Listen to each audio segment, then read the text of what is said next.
To Your Eternity is definitely finding its own groove and its own spot in the anime world, where it's very hard to compare to anything that really came before, because when you have a story surrounding an immortal, what type of story do you want to tell, right? Because pretty much, I think most people's natural response, do you want to live forever, is like the yes, but then you start thinking about it and you're like, wait a second, what would an immortal life really look like? And the more you think about it, the more you realize you really don't want it, because when you have no way of ending it, there's really nothing that challenges your life. So what type of connection could you truly make when everyone you know is going to die around you? So to watch this orb turn to a wolf, to then turn into a boy, to then turn into starting to be a person named Fushi, it's very fascinating. And to see the different perceptions of what this orb is, some like March wanting to raise it as her own kid. You have obviously a group who wants to use it as a god, if not harness its abilities.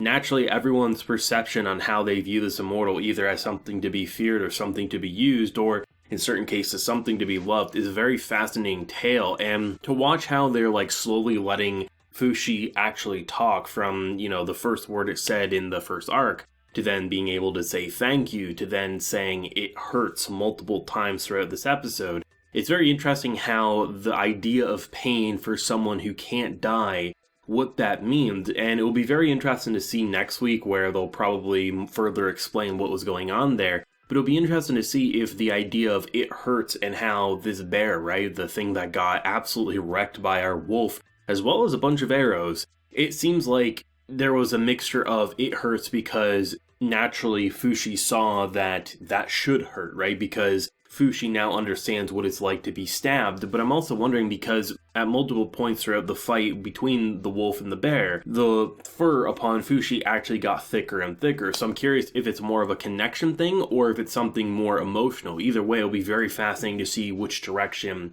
the author wants to take it in, right? But I think watching a story kick off where you have another young girl who's basically thrown into the wilderness saying, hey, stay here for a long time, as you know the one saying that is not going to be coming back, and to see that it was actually Perona, and how she was blamed because the older sister was the one who ended up having to go out, and how you have the exact same thing that she tried to have happen with, obviously, March, but the difference is that she didn't get away with, putting her in the woods. It's very interesting to see how she probably has blamed herself for a very long time, and maybe by saving March's life, she would be the one who would get killed, right? And maybe that would be her way of atoning for her sins that she's been forced to wear for so long. And it's so corrupt to see that not only was this not just a crazy cult-like religion sacrificing children to the gods, it's just a way to get more land and power. It's a complete bullshit lie, and it's pretty painful, but I like how they went that direction because already it worked as just being a lunatic religion doing this archaic way of sacrificing children to a god they don't know that exists.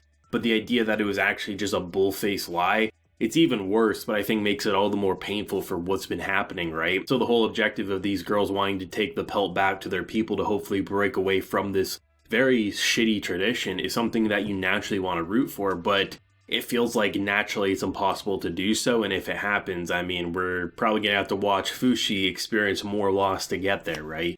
And to just see the transition throughout this episode, I think, without a doubt, this character who can make you want to punch them in the face one minute to then thinking it's a pretty cute moment the next, like, we go from, get whatever you want, I'll buy you whatever you want, and I think that's really sweet. We get the whole mailing situation where their culture can't read or write, at least in the traditional sense, so how do we do it? Well, I'll give you a handprint. They'll know what that means, but they don't know where it is. And then you get this very interesting moment where a map is shown, and naturally Perona is saying, wait, what? I want to see that, and she rolls it up. There is so much being kept from this culture, and it's very fascinating to watch it all take place and unravel before their eyes. I mean, we saw how their village lived very much still in the past, where they have essentially a modern civilization, food carts, everything like that. And it's a pretty natural paradise by the looks of it, but there's definitely some corrupt things going on. I think one of the most fascinating aspects about Fushi's character is the idea of mimicking what it experienced from the boy to the wolf to even the bear's fur being a lot tougher when it was trying to bite it. But the idea of being stabbed repeatedly, it then makes its own spears to then stab others. It's so crazy to see how quickly it can adapt, and I think that also goes to show like why maybe certain phrases and feelings are now coming to it a lot easier than it originally did when it was trying to speak its first words. This, without a doubt, could be the most dangerous being that will ever roam the earth, depending on who influences it, right? Had this orb never met March, had never met the boy, and only met a crazy cult who sacrifices kids, imagine what the orb would have already started to become. But because it has this like nurturing love here, it's very fascinating to watch it all take place.